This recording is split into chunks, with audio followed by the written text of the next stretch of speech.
Hey everyone, I'm back, and today we're going to be talking about Jaws 2. And this movie came out in 1978, and it stars Roy Scheider once again. And I've seen this movie once when I was like probably 15 years old, 16, somewhere around there, like 10 years ago. And I haven't seen it since, and I didn't really remember much about it. And revisiting this movie, there were some elements that I did like, and it did kind of like come back to me. Oh yeah, this scene was in this movie, and also I kind of found it pretty funny that all the Jaws movies were on Netflix right after I bought the first Jaws movie on 4K. So I was like, perfect, I can watch all the sequels. And I haven't even seen 3 or 4 ever, so that's going to be fun. But I'll get to those another time. And right now I'm just going to focus on Jaws 2. And what the movie works for me is Roy Scheider. I think he's really good in the movie. And his character is interesting because, like, after the first movie happened, he fought a great white shark. And, like, a lot of things happened. And he's kind of, like, paranoid and trying to figure out what the best course of action is to do, and he thinks that there's a shark problem, and you're on his side, and you understand where he's coming from. And I do think that the story is the most interesting part about this movie for the first half of this movie, and overall the first half was pretty good. I would say it's I don't know, at the very least pretty close to the dialogue scenes from the first movie. Like, it's engaging for me, and I was enjoying it. I was like, if this is consistent throughout the entire film, then this would be a pretty good movie. But sadly, that didn't happen, and we have another half of the movie, and there were like moments where the shark did attack in the first half, but that's only like a couple scenes in the film, or at least in the first half is what I meant. And for the rest of the first half of the movie, you don't see any shark attacks at all.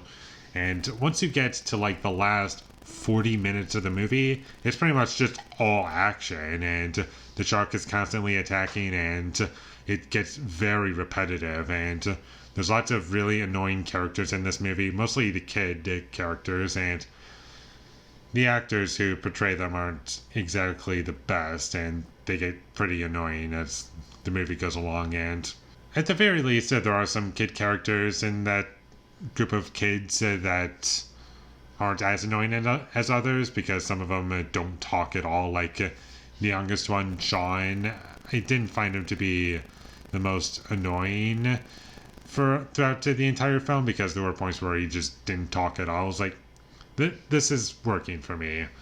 Like, when he didn't talk, that's when I was fine with him in the movie. And I kind of wanted to talk about the shark in the movie.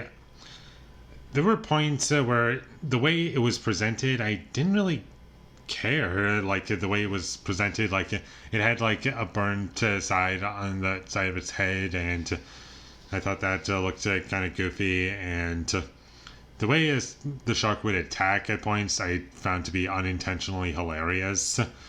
And there's lots of moments like that in the second half where it's just a so bad it's good movie, and the first half is just a really solid good movie. And it's these two conflicting elements, like so bad it's good in the second half, and just good in the first half, for the most part. Except when the shark attacks, it's kind of stupid and goofy. But when it's just dialogue, just characters talking, adult characters at the very least, that's when it's a good movie. And when it's focused on Chief Brody, that's when the movie works for me. And also, I wanted to bring up that for this second movie, and I believe this did not occur in Jaws 3 or 4, they actually got John Williams back to compose the music for this movie. And the music works pretty well for the movie, and it fits the scenes very well, and it feels like they planned out how a scene would happen based on how the music was composed, or maybe it was the other way around.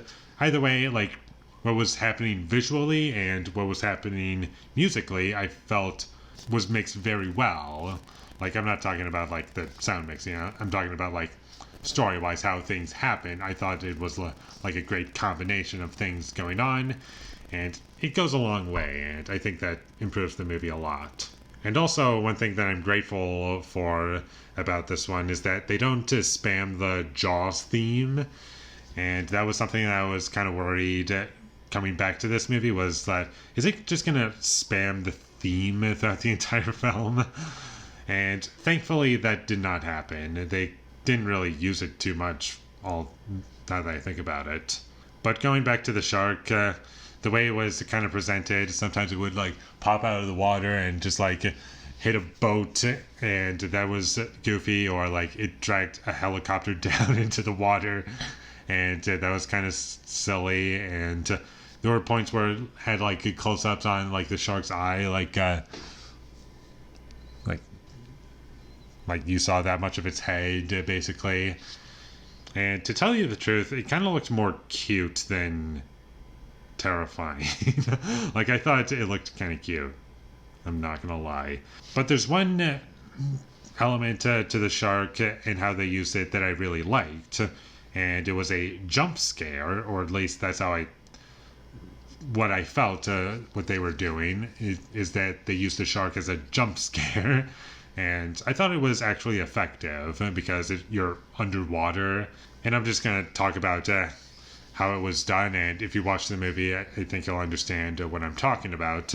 Is that you're underwater just waiting for it to happen. And basically what they do is they don't drag it out to too much, because you know in the back of your head, like, okay, the shark's going to pop out at any minute. But it doesn't test your patience, and you're constantly like looking for it, and it's like that perfect balance between not making you wait for too long, but putting you in an environment where like you can say like, oh, it's not like immediately when we go into the water, like when it happens, it feels like enough time had passed for you to use it. And the way it was used, it didn't feel like they added in a sound effect to make it like more jump scary, if you know what I mean, like boom or something like that.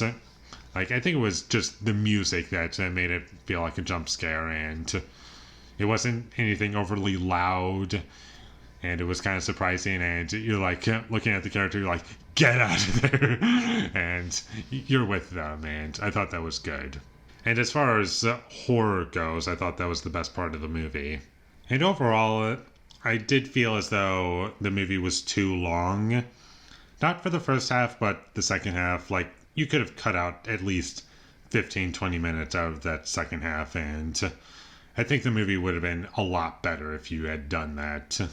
Because at a certain point in the second half, it kind of just feels like it's just doing the same thing over and over again and just not progressing, and nothing is really happening, and you don't really feel like characters are in danger anymore after a certain point because of everything that I just said. And also, like, at that point, I don't really care what happens to any of these characters that are in danger, so that's a problem that I have with the movie as well. So in the end, Jaws 2, it's kind of a mess, but not the worst thing ever. There are good things about it, for sure. Roy Scheider is the best part of the movie. I like the music. The action is bad. Lots of close shots, and you can't really see what's going on. There's some characters that are really annoying. There's really annoying bad acting from like the child or teenage performances, like non-adult actors. Like, the adults are really good, the kids not so much.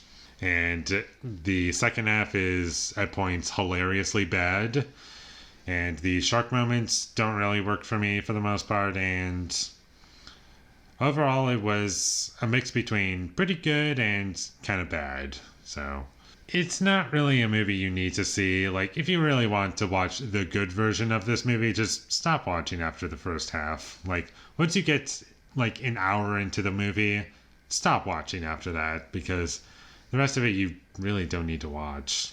because everything after that point, it's just not very interesting. So with all that being said, I'm going to give Jaws 2 a 5 out of 10. Thank you for watching my videos. As always, if you enjoyed this review, be sure to leave a like and comment down below what you thought of Jaws 2, and my social media links, they will all be in the description, so follow me there. And last but not least, subscribe to be a part of Foley Nation, and I'll see you when I get my next review up, and that is going to be for Jaws 3. I'm just going to review all the Jaws movies, because why not? So look forward to that, but until I get that up, thank you for watching and have a great day.